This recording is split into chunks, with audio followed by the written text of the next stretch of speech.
రాష్ట్రానికి ఆర్థిక వనరుగా నిలిచేలా అద్భుతమైన రాజధాని అమరావతిని నిర్మిస్తున్నామని సీఎం చంద్రబాబు తెలిపారు. పరిశ్రమలు, పెట్టుబడులు ఆకర్షించే విధంగా ప్రపంచ స్థాయి మౌలిక వసతులతో రాజధానిని అభివృద్ధి చేస్తున్నామని చెప్పారు. అమరావతి అభివృద్ధి ద్వారా లక్షలాది ఉద్యోగ అవకాశాలు వస్తాయని వివరించారు. ఆర్థిక వనరుగా ఉండే అద్భుతమైన రాజధాని అమరావతిని నిర్మిస్తున్నాం. వైసీపీకి రాజధాని పైన ఒక విధానం లేదు, విజన్ లేదు. విషయం కక్కడమే తెలుసు. ప్రతిపక్షంలో అమరావతికి మద్దతు అన్నారు, అధికారంలో 3 రాజధానులు అన్నారు. ప్రతిపక్ష హోదా పోయాక ఇప్పుడు మావిగన్ అంటున్నారు. వీళ్ళని ఏమనాలో నాకైతే అర్థం కాలేదు. కేంద్ర ప్రభుత్వం పార్లమెంట్లో పెట్టి తెలుగుదేశం పార్టీ కార్యకర్తల త్యాగాలు, పోరాట స్ఫూర్తిని ఎప్పటికీ మర్చిపోవద్దని ఎంపీ బైరెడ్డి శబరి అన్నారు. ప్రతి ఇంట్లో పిల్లలు పుడతారని, కానీ టీడీపీ కార్యకర్తల ఇంట్లో మాత్రం యోధులు పుడతారని ఆమె వ్యాఖ్యానించారు. పార్టీ కోసం కష్టపడిన ప్రతి కార్యకర్తను గౌరవంగా గుర్తుంచుకోవాలని చెప్పారు. అధినేత చంద్రబాబు నాయుడు ఎదుర్కొన్న అవమానాన్ని కార్యకర్తలు జీవితాంతం గుర్తుంచుకోవాలని సూచించారు. ఇంట్లో యోధులు పుడతారని బహుశా అర్థమైనట్టుంది వాళ్ళకి. అట్లాగే ఆనాడు ఎంత కష్టం వచ్చినా సరే ఒక్క అడుగు వెనకడుగు వేయకుండా మన అధినేత కార్యకర్తలకు అండగా ఉంటూ నేనున్నాను అనే ధైర్యాన్ని ఇస్తూ మన పార్టీని ముందుకు తీసుకెళ్లారు. ఈరోజు మనము ఒకటే మన మనసులో ఉండాలి. మనం పని చేసేది మన పార్టీ కోసం, మన అధినేత కోసం, అట్లాగే మన పార్టీ యొక్క నినాదం కోసం తప్ప వ్యక్తిగతంగా కాదు అని నేను తెలియజేసుకుంటున్నాను. మనం ఎప్పుడూ కూడా మనం పడిన మంచిర్యాల జిల్లా హాజీపూర్లో 3 కోట్ల లైఫ్ ఇన్సూరెన్స్ డబ్బుల కోసం భార్య భర్తను హత్య చేయించిన ఘటన కలకలం రేపింది. పోలీసులు తెలిపిన వివరాల ప్రకారం సాయిని కుమార్ అనే వ్యక్తిని అతని భార్య భారతి, ప్రియుడు లగిశెట్టి సురేందర్తో కలిసి హత్య చేయించింది. వివాహేతర సంబంధానికి భర్త అడ్డుగా ఉన్నాడనే కారణంతో ఏడాది క్రితమే భారీ ఇన్సూరెన్స్ పాలసీ చేయించి కుట్ర పన్నినట్లు పోలీసులు గుర్తించారు. తండ్రి పేరు సత్తయ్య. ఇతను 22nd నైట్ ఇంట్లో నుంచి వెళ్ళిపోయి రాత్రి 1 o'clock ప్రాంతంలో 23rd అతను రోడ్డు మీద బైక్ మీద యాక్సిడెంట్ అయ్యి పడిపోయి ఉన్నాడని వాళ్ళ కుటుంబ సభ్యులకు అండ్ పోలీసుకి సమాచారం వచ్చింది.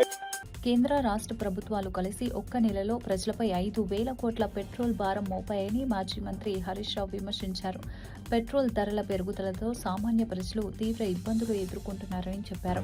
సీఎం రేవంత్ రెడ్డి రోడ్లపై ధర్నాలు చేసే బదులు రాష్ట్ర ప్రభుత్వం విధిస్తున్న 27% వ్యాట్ను తగ్గించాలని సూచించారు. అన్ని ధరలు పెంచుతున్న ప్రభుత్వాలు రైతులకు మద్దతు ధర మాత్రం పెంచడం లేదని ఆగ్రహం వ్యక్తం చేశారు. బీఆర్ఎస్ నేత చెన్నూరు మాజీ ఎమ్మెల్యే బాల్కా సుమన్పై ఖైరతాబాద్ జిల్లా కాంగ్రెస్ కమిటీ అధ్యక్షుడు మోతా రోహిత్ ముద్దురాజ్ అబిడ్స్ పోలీస్ స్టేషన్లో ఫిర్యాదు చేశారు. బాల్కా సుమన్ చేసిన వ్యాఖ్యలు రెచ్చగొట్టే విధంగా ఉన్నాయని, హింసను ప్రేరేపించేలా మాట్లాడారని ఆరోపించారు. ఇటువంటి వ్యాఖ్యలు రాష్ట్రంలో శాంతి భద్రతలకు విఘాతం కలిగించే అవకాశం ఉందని తెలిపారు. పార్టీ కార్యకర్తలతో కలిసి పోలీసులను కలిసి ఫిర్యాదు అందజేశారు. రైతులకు భారం పెరుగుతుంది. రేపు ట్రాక్టర్ దున్నాలంటే నిన్నటిదాకా ఒక కిరాయి ఉంటుంది, రేపు 200 కిరాయి పెరుగుతుంది. వరి కోత మిషన్ కు కిరాయి పెరుగుతున్నది. మరి రైతుకు ఇటు యూరియా ధర పెంచిండ్రు, డిఏపి ధర పెంచిండ్రు, పెట్రోల్ డీజిల్ ధర పెంచిండ్రు, కానీ మద్దతు ధర మాత్రం పెంచలేరు. ధరలు పెంచుతున్నారు, పంట కొంటలేరు, రైతులను ఇబ్బంది పెడుతున్న పరిస్థితి ఉన్నది.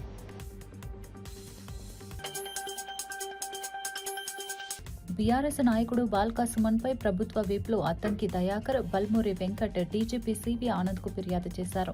బాల్కా సుమన్ కుట్రపూరితంగా రెచ్చగొట్టే వ్యాఖ్యలు చేశారని ఆరోపించారు. ప్రభుత్వ రంగ సంస్థలకు నష్టం కలిగించేలా, ప్రజలను రెచ్చగొట్టేలా ఆయన వ్యాఖ్యలు ఉన్నాయని తెలిపారు. ఈ వ్యాఖ్యలు వ్యక్తిగతమా లేక పార్టీ తరపున చేశారా అన్నది బీఆర్ఎస్ స్పష్టం చేయాలని డిమాండ్ చేశారు.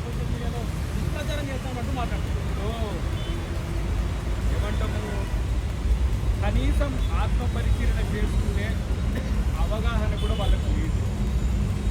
ఫ్యాబ్రికేటెడ్ అయితే దాన్ని ఎట్లా ఏ ల్యాబ్ పంపిణీ చేయాలో చేయాలి.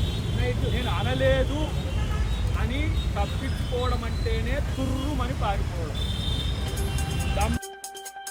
స్థానిక సంస్థల ఎన్నికల్లో వైసీపీ జెండా ఎగరవేయాలని మాజీ సీఎం వైఎస్ జగన్ పార్టీ శ్రేణులకు పిలుపునిచ్చారు. చంద్రబాబు అధికార దుర్వినియోగానికి పాల్పడినా కార్యకర్తలు ధైర్యంగా ముందుకు సాగాలని సూచించారు.